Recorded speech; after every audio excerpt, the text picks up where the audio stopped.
अखंड इंजिनचं ज्ञान फक्त 30 सेकंदाच्या आतमध्ये मित्रांनो. सेंटरला आहे इंजिन ब्लॉक, याच्या आतमध्ये पिस्टन असतात. हे आहे इंजिन ऑइल कॅप, इथनं आपण इंजिनमध्ये ऑइल टाकतो.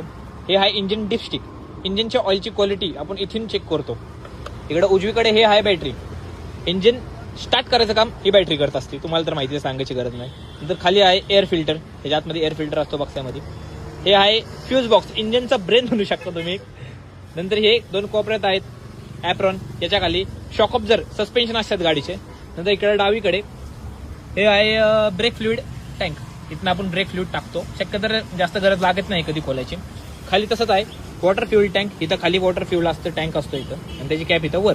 इकडे उजवीकडे हे आहे अल्टरनेटर, जेव्हा इंजिन चालू असतं तेव्हा ह्या अल्टरनेटर बॅटरीला चार्ज करायचं काम करत असतो. नंतर रेडिएटर फॅन, इकडे आहे हाऊस पायपिंग त्याची, आणि इथं आहे रेडिएटर कॅप.